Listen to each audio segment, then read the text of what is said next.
여러분,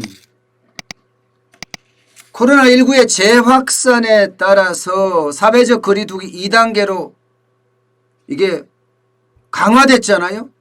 그러면서 자영업자들에게는 또 한 번의 위기감이 지금 닥치고 있습니다. 기본적으로는 줄 휴업을 해야 하니까 말입니다. 12곳 위험시설이라고 이야기하는 자영업자들은 모두 다 문을 닫아야 합니다.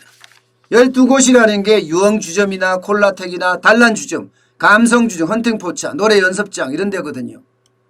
학원도 포함되어 있고요. PC방이나 뷔페도 포함되어 있습니다. 이렇다고 하면 여러분, 자영업자들이 지난 코로나19의 위기 때 3월, 4월을 거치면서 어떻게 했는지 여러분들도 잘 아시잖아요. 줄 휴업이 일어났어요. 줄 휴업이. 지금은 정부가 사회 속 거리두기에 따라서 줄 휴업이 일어나는 거예요. 줄 휴업이 일어나면요.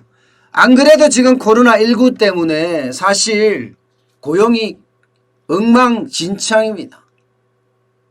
어느 정도인가 하면요. 보세요. 코로나19 전 1월이나 2월에 대비해서 지금 고용이 어떻게 되고 있는지가 눈에 보이시죠? 그만큼 좋지 않습니다. 1월에는 56만 8천 명, 2월에는 49만 2천 명 이렇게 늘어났었거든요. 뭐 그게 노인 알바든 어쨌든 계속 늘어났어요. 그러다가 3월에 빠지는 거 보세요. 19만 5천 명으로 빠지더니 4월에는 47만 6천 명 빠졌습니다. 5월에는 39만 2천 명, 6월에도 35만 2천 명, 7월에는 27만 7천 명이에요.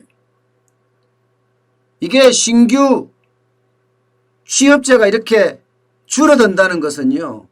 굉장히 아픈 일이잖아요. 그런데 지금 7월에까지 마이너스였는데 8월에 다시 재확산이 된다고 생각을 해보세요. 그러면 제가 말했던 L자가 이제는 밑으로 내려갑니다. 또 내려갑니다. 또.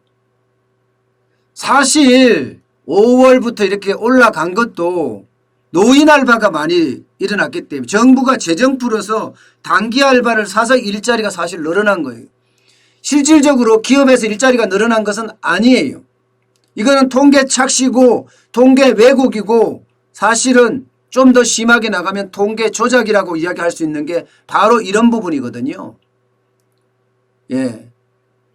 지금 한국판 뉴딜도 마찬가지잖아요. 청년 일자리 늘리겠다고 하면서 6개월짜리 단기 알바 늘리는 게 고작 아닐까 싶습니다. 그러면 재정도 판꾼하고요. 젊은이들의 실망도 더 줄 수 있고요. 결국은 좋은 일자리는 못 만들어내고 맨날 단기 일자리만 만들어낸다. 이런 이야기밖에 듣지 않거든요.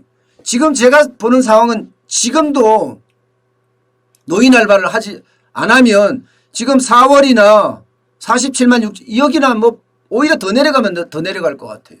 왜냐고요? 4월에는 노인 알바를 하고 싶어도요. 솔직히 못했어요. 나중에 이게 통계가 나와보면 알겠지만 4월에 일도 안 하고 받았을 수도 있습니다. 미리 선지급했다고 그랬거든요. 근데 만약에 이게 안 받았다 그러면요. 5월, 6월, 7월엔 분명히 노인 알바가 나갔거든요. 그렇다고 하면 여러분 지금 고용 상황은 엉망이다. 이렇게 지금 말할 수가 있습니다. 그야말로 L자형의 전형이죠. 전형. 이게 통계 착시로 여러분들이 그래도 덜 내려가서 보이는 거예요. 원래 I자형이나 다름없습니다. I자형이나. 그런데 지금 L자형으로 보인다는 것만 해도 그나마 다행이다. 뭐 이렇게 보이는 건가요? 문제는 여러분, 문제는 이게 신규 취업자만 이렇게 줄어드는 게 아니라는 사실이에요. 신규 취업자만. 홍남기 경제부총리는 외신 기자 간담회에서 고용 상황 좋아진다고 이야기를 했는데 제가 말씀드렸다시피 노인 알바 재정 풀어서 일자리 만든 거지 이게 사실상은 좋아진 게 아니라고 말씀을 드렸죠. 제가 가장 우려스럽게 생각하는 게 바로 이런 수치들이에요. 지금 보시는 것처럼 도소매업, 음식 숙박업 분야예요. 이게 이제 자영업의 끝단에 있는 사람들이잖아요. 쉽게 말하면 무조건 대면을 해야 되는, 비대면이 안 되는 그런 업종들입니다. 무조건 나와야 돼요. 그런데 보면 지금 줄어드는 속도가 장난이 아니죠. 장난이 아니죠. 전체도 전체지만 이 도소매업이나 음식 숙박업에서 줄어드는 걸 보면 심각한 수준이에요. 1월에도 8만, 2월에도 9만 2천, 3월에는 무려 27만 8천입니다. 27만 8천. 4월에는 33만 4천이고요. 5월에는 37만 1천입니다. 6월에도 35만 2천이고요. 7월에도요. 35만 2천 그대로 유지하고 있습니다. 다시 말해서 여러분, 도소매업이나 음식 숙박업, 자영업자들은 지금 최악의 고통을 겪고 있다는 겁니다. 그런데 말입니다, 여러분. 이거를 코로나 제19가 더 확산된다고 생각을 해보세요. 그러면 이 파란색의 그래프가 지금도 사실은 8만에서 35만까지 기울기가 굉장히 얕죠. 이거를 따로 그리면 엄청나게 내려갑니다. 엄청나게. 엄청나게 내려가서 그 밑에서 쭉 가고 있어요. L자형, L자형. 그런데 이번에 코로나19가 재확산하게 되면요. 이 문제가 더 심각해집니다. 여기는 도소매 음식 숙박업 분야만 제가 뽑아서 이야기했잖아요. 이거는 주인 중심이에요. 주인 중심. 그죠? 숙박업을 운영을 하든 음식점을 운영을 하든 편의점 도소매업을 운영을 하든 운영하는 사람 중심인데 거기서 일하는 사람까지 따져보세요. 일하는 사람까지. 그러면 거의 아마 거의 폭망이라고 이야기해도 나쁘지 않을 거예요. 나쁘지 않을 거예요. 지금 코로나19의 재확산은요.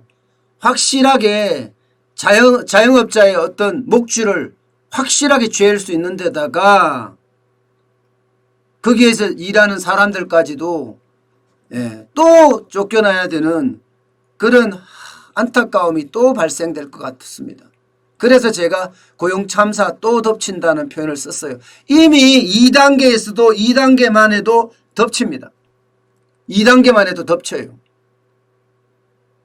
3단계로 가면 이거는 그야말로 심각해지는 거고요. 그야말로 심각해지는 거고요. 여러분, 더 큰 문제는요.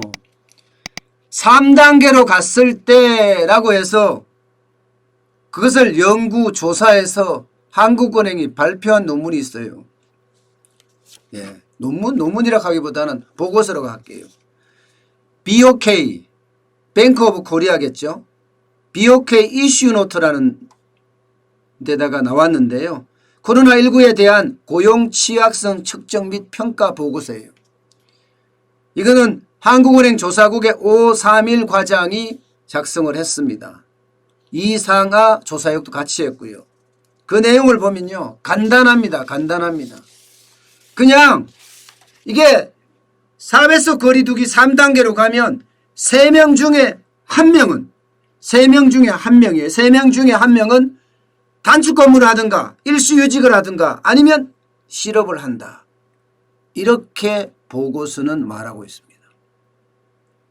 지금 현 상태로 말하는 거예요. 우리는 그동안 생활 속 거리두기를 이어왔어요. 그러다가 지금 사회 속 거리두기 2단계로 올라갔단 말입니다. 여기에다가 좀 더 가서 사회적 거리두기 3단계로 가버리면 지금 우리 경제는 진짜 굉장히 어려워질 수 있다는 그런 내용을 담고 있습니다.